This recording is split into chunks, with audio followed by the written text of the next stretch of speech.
And sir అలాగే ఈ general winter అనగానే బేబీస్ కి బనానాస్ అండ్ ఆరెంజెస్ ఇవ్వద్దని అయితే ఒక మిత్ ఉంటది ఇంట్లో.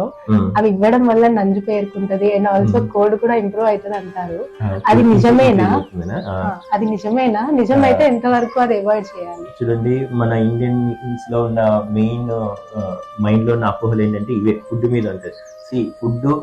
ఫుడ్ వల్ల ఎక్కడా ఇలా జలుబు దగ్గులు వస్తాయి, చెమట ఎక్కువైతుందని ఎక్కడా లేదు, ఎక్కడా ప్రూవ్ కాలేదు స్టడీస్ లో. ఓకేనా? ఫారిన్ కంట్రీస్ కి మనకి ఇదే డిఫరెన్స్. మనం ఏంటంటే ఎక్కువ అన్ని ఫుడ్ మీద పెడతాం. అది తింటే వచ్చింది, ఇది తింటే వచ్చింది. అది తిన్నప్పుడు నార్మల్ రానప్పుడు దాని గురించి ఏం గుర్తుండదు, కానీ అది జలుబు వచ్చినవే గుర్తుంటుంది. అరటిపండు తెల్లగా ఉండడం వల్ల లోపలేం బలగమేం అలా జామ్ కాదు. అండ్ పెరుగు తిన్నంత మాత్రం చల్లగా అయిపోరు. నేనంటే పోతే ఫ్రిడ్జ్ లో పెట్టిన ఐటమ్స్ వద్దని చెప్తాను. అండ్ సిట్రస్ ఫ్రూట్స్ కూడా ఇట్ ఈస్ ఆప్షనల్. దాంట్లో విటమిన్ సి ఉంటుంది, that will improve the immunity. అంతేగాని ప్రాపర్ నిజంగా ఫ్యామిలీలో అలర్జీ ఉన్న వాళ్ళకే వద్దని చెప్తాం అంతే. అది జనరేషన్స్ లో తెలిసిపోతుంటది ఫ్యామిలీలో, ఒకేలా allergy particular food items allergy ఉంటేనే వద్దంటాం.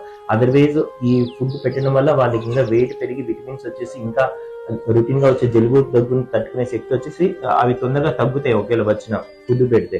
మీరు ఇవి పెట్టుకోవడం వల్ల ఏమవుతుందంటే వాళ్ళకి విటమిన్స్ దొరకవు, ఇమ్యూనిటీ రాదు. సో తగ్గేది 4 రోజులు తగ్గాల్సింది వారం పడుతుంది.